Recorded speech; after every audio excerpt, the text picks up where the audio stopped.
சற்று முன் கிடைக்கப்பெற்ற மிக மிக முக்கியமான செய்தி ஒன்று வெளியாகி உள்ளது. ஆட்சி கலைகிறது, தலையில் அடித்து கொண்ட துர்கா ஸ்டாலின். இன்னும் 7 மாதங்கள் மட்டும்தான் இருக்கிறது சட்டசபை தேர்தல் நடைபெறுவதற்கு.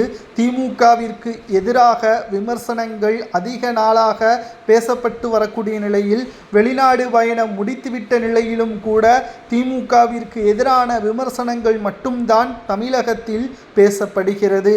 இதனால் கண்கலங்கியவாறு துர்கா ஸ்டாலின் அவர்கள் சிறப்பு பூஜைகளை செய்வதற்கும் ஏற்பாடுகளை செய்துள்ளார். சிறப்பு பூஜைகளை செய்வதை விட மக்களுக்கு நலனை செய்வதற்கு ஸ்டாலினிடம் பரிந்துரை செய்யலாமே என்ற கேள்வியை தான் நம்மால் கேட்க முடிகிறது.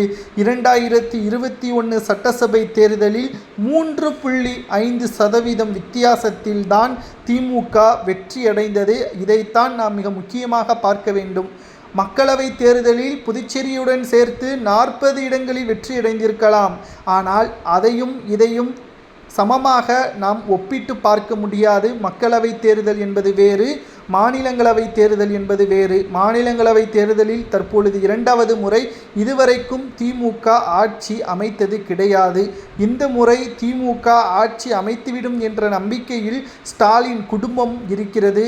அதற்கு காரணம், உதயநிதியை எப்படியாவது முதல்வராக பொறுப்பேற்க வைத்துவிட வேண்டும், அடுத்து இன்பநிதியை களத்தில் இறக்கி கொண்டு வர வேண்டும் என்ற ஆசையும் துர்கா ஸ்டாலினுக்கு இருப்பதாக நம்மால் பார்க்கவும் முடிகிறது.